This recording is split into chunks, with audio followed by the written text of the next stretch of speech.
하나님께서 모세에게 이제 가나안 땅에 들어가면 새롭게 이제 이끌어 나갈, 우리 말로 표현하자면 다음 세대죠. 이 다음 세대를 이끌어 나갈 지도자를 이제 세워라라고 하면서 어떤 자를 세우라 이렇게 말씀하시는지 그 지도자에 대해서 그 지도자의 이름을 이제 말씀하신다는 얘기죠. 자, 여러분 오늘 본 말씀을 통해서 우리가 이제 우리 교회를 위해서 중보기도 하잖아요. 중보기도 할 때 우리 교회를 위해서 해야 될 중요한 기도 제목이 무엇인지 그 중에 하나를 우리가 알 수가 있습니다. 올바른 지도자인 거죠. 올바른 지도자를 위해서 우리는 기도를 해야 되는 거예요.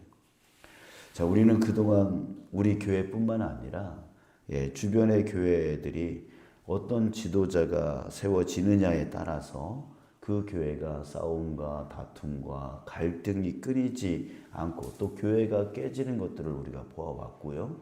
또 반대로 또 어떤 지도자가 세워짐에 따라서 그 교회가 부흥하는 그런 것들을 우리가 보아왔고 또 체험해 왔습니다. 그렇기 때문에 교회가 잘 어떻게 건축되어지고 또 주차장이 얼마나 넓고 또 등등의 여러 가지 환경이 얼마나 좋으냐, 이것도 부흥의 영향이 되어지지만 정말 중요한 건 뭐냐면 지도자, 어떤 지도자가 세워지느냐.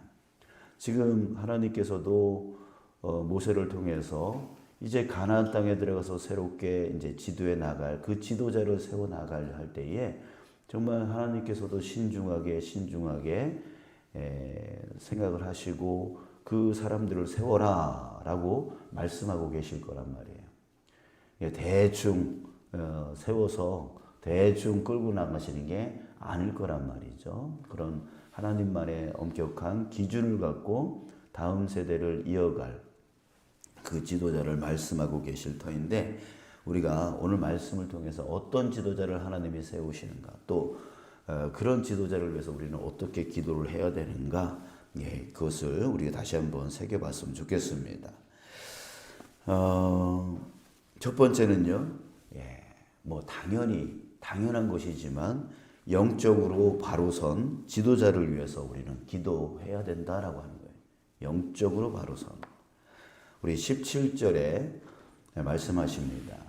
너희에게 땅을 기업으로 나눌 자의 이름은 이러하니 제사장 엘르알살과 눈의 아들 여호수아니라.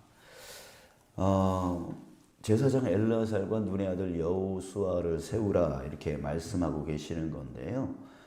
제사장은 뭐 하는 역할을 하는 거죠? 하나님과 백성의 하나님의 그 말씀, 하나님의 말씀을 이제 백성들에게 소통하는 그런 역할을 하는. 그러니까 모세는 항상 지금까지 하나님의 명령에 따라서 백성들에게 전달하고 그 하나님의 명령에 따라서 백성들을 이끌어갔던 사람이었단 말이에요.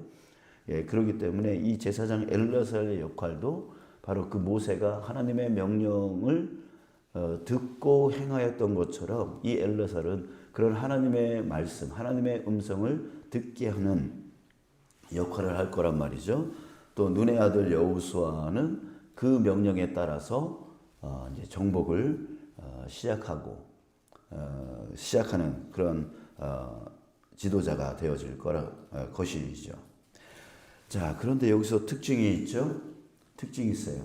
여러분, 성경에서는 순서가 중요해요. 순서가 중요해요. 자, 주로 우리는 이후로 누구에 대한 이야기를 많이 듣게 되어질 거냐면 여호수아 이야기를 많이 듣게 되어질 거예요. 여호수아가 백성을 끌고 들어가서 정복 전쟁을 하고 그 땅을 취하고 등등 여호수아의 이름이 많이 드러나요. 그러나 지금 여기서 순서가 어떻게 되어 있죠? 여호수아의 역할이 많지만 그러나 순서적으로 보면 제사장 엘르아살과 눈의 아들 여호수아를 세워라 이렇게 말씀하고 계시다는 거예요. 여러분, 중요한 건 뭐냐면 여호수아 같이 정복 전쟁을 하는 그런 지도자 그 앞에 누가 있어야 되냐, 뭐가 있어야 되냐면 바로 하나님의 명령을 들을 수 있는 제사장이 있어야 된다는 거예요. 그러니까 지도자에게 정말 중요한 건 무엇입니까? 행동할 능력보다 더 중요한 건 뭐냐면 바로 하나님의 음성을 들을 수 있는, 하나님의 명령을 들을 수 있는, 깨달을 수 있는 그런 영적 능력이 앞서야 된다는 거예요. 하나님의 뜻을 알지 못하고 행한다면 무엇을 갖고 행하겠어요? 자기 생각, 자기 뜻, 자기 주장, 이걸로 행하는 지도자가 되어진다면 여러분, 하나님과 멀어질 수밖에 없는 거예요. 우리는 지금까지 지도자를 이런 식으로 세우는 경우가 많습니다. 그 사람의 재산을 보고, 그 사람의 학문을 보고, 그 사람의 똑똑한 지식을 보고, 그런 식으로 저 사람 하면 잘 할 것 같다, 이런 식으로 뽑았단 말이에요. 아니요. 우리가 실수하는 부분들이 바로 그런 부분들이에요. 정말 중요한 건 무엇이냐면 그 사람의 어떤 능력보다 중요한 것은 그 사람이 하나님의 음성, 하나님의 뜻을 정말 깨닫는 그런 영적 능력이 있느냐, 이것이 앞서야 된다라고 하는 거예요. 여러분, 우리는 지도자를 선택하려 할 때에 이 기도가 반드시 필요합니다. 영적인, 하나님과 영적인 소통이 먼저 앞서는 자, 그 하나님 앞에 자신의 감정, 자신의 생각, 자신의 뜻을 절제할 수 있는 자, 이런 자가 세워질 수 있게 해달라고 우리는 기도해야 된다는 거죠. 자, 두 번째는 준비된 지도자를 위해서 기도를 해야 됩니다. 여호수아를 보면 여호수아가 이제 이 이스라엘 백성의 모세를 이은 지도자가 되어질 텐데, 이 여호수아는 어떤 자예요? 갑자기 드러난 이름이 아니에요. 모세가 지난 40년간 이스라엘 백성, 그 200만이라고 하는 그 백성들을 40년간 끌고 올 때에 그 수행 비서였고 또한 행동 대장이었던 사람이 바로 누구예요? 여호수아란 말이에요. 그 여호수아는 40년간 뭘 했을까요? 훈련받은 거죠.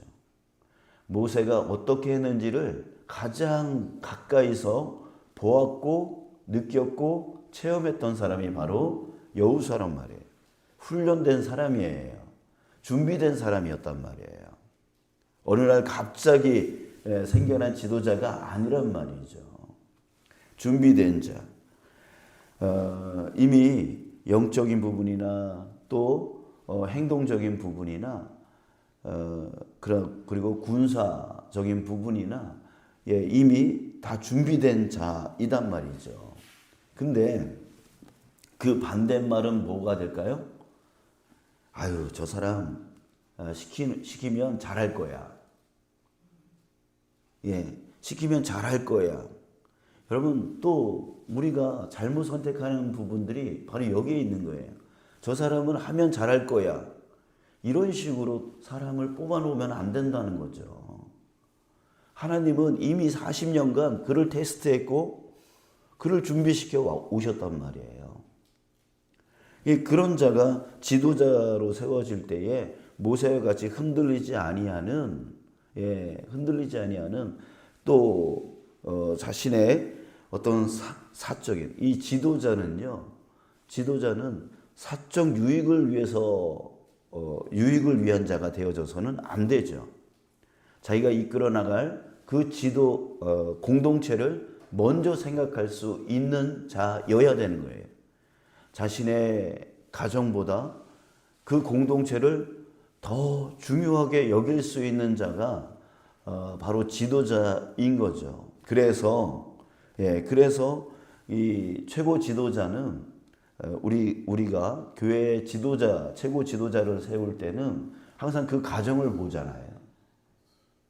그 가정이 원만한지, 그 가정이 신앙적으로 온전한지, 그 아내와 또 그 자녀들 신앙적으로 온전한지까지 보잖아요. 자, 우리 그 여호수아가 이제 말년에 그 백성들에게 이런 말 합니다. 너희가 섬길 자를 택하라. 나와 내 집은 하면서 여호와를 섬기겠다 이렇게 말을 합니다. 그러니까 항상 자기 자신만 영적으로 좋다고, 자기 자신만 신앙 좋다고, 자기 자신만 뭐 할 수 있다고 이게 중요한 게 아니라 이 공적 일을 감당하려 할 때에는 그 가족의 역할도 너무나 중요하죠. 가족이 이해를 해줘야 되죠. 또 가족이 뒤에서 기도해 줘야 되죠. 협력해 줘야 온전한 지도자가 될 수 있는 거예요. 왜? 공적 책임을 감당하려면 뒤에서 왜 가정을 안 돌보냐, 왜 이러냐, 왜 저러냐 라고 이렇게 한다면 그 지도자는 온전한 지도자가 될 수 없기 때문에 그 가정을 보게 되어지는 거예요. 그래서 여러분 이미 이런 것들이 준비된 지도자가 세워져야 된다는 거예요. 저 사람 하면 잘 할 거야. 저 사람 만약 하면 그 가족들도 잘하게 될 거야. 도와줄 거야. 이렇게 하면 안 돼요. 하나님도 이미 준비된 자를 세우고 있음을 우리가 기억해야 됩니다. 자, 이제 세 번째는 뭐냐면 명령 수행 능력 있는 자를 위해서 우리 기도해야 되는 거죠. 바로 믿음 있는 자예요. 믿음 있는 자.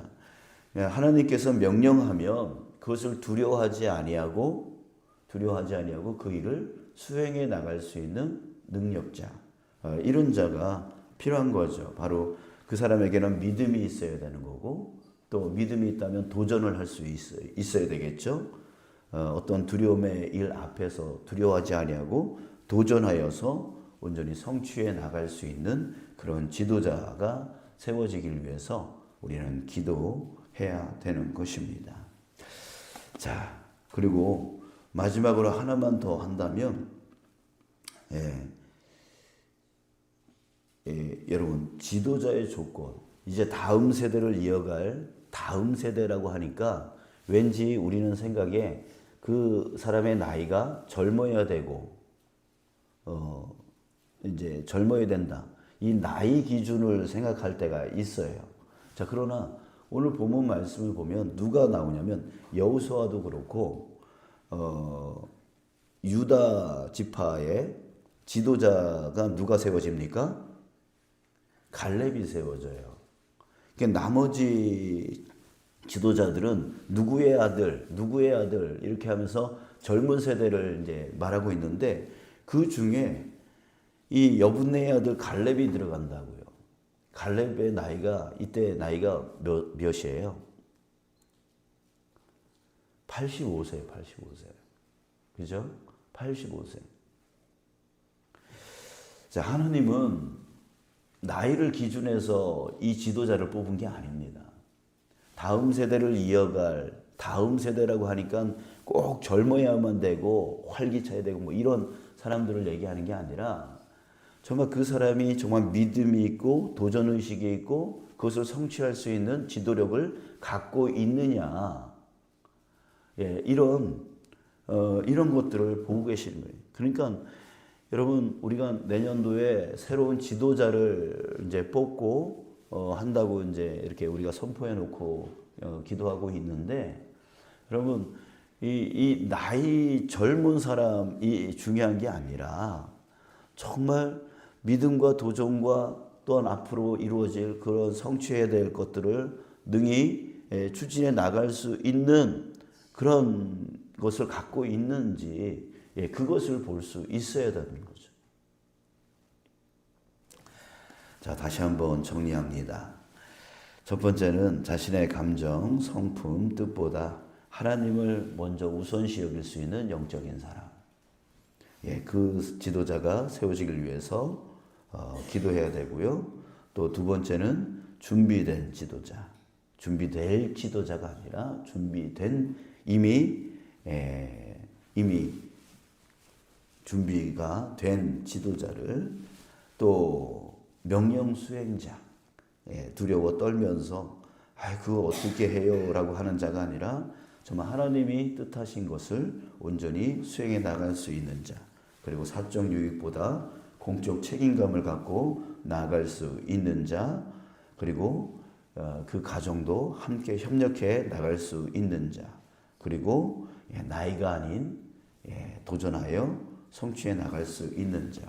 여러분, 우리 앞으로 이 교회의 지도자를 위해서 기도 반드시 해야 되는데, 기도하실 때에 이런 지도자가 우리 교회에 세워질 수 있도록 위해서 우리 함께 협력하여 기도하시길 주님의 이름으로 축복합니다. 그리고 우리 중에도 지도자가 있으십니다. 그럴 때 나는 어떤 지도자가 되어야 되는지에 대한 그 기준을 오늘 말씀을 통해서 다시 한번 깨닫고 나도 이런 지도자가 되어지게 해달라고 위해서 기도하고, 다른 것, 건강, 주님께서 건강 얘기 안 하셨어요. 나이 그런 것도 상관이 없다고 오늘 갈렙을 통해서 우리에게 말씀하고 계세요. 그런 외적인 것들 그런 거 자꾸만 신경 쓰지 마시고, 나에게 믿음이 있는지, 나에게 도전의식이 있는지, 나에게 정말 하나님의 그 뜻을 이루고자 하는 그런 갈망하는 그런 소망이 있는지, 이것들이 없다면 이것들이 채워지게 해달라고 그 지도자, 하나님께서 말씀하시는 그 지도자의 조건이 내 안에 있어지기를 위해서 여러분은 기도하시길 간절히 바랍니다.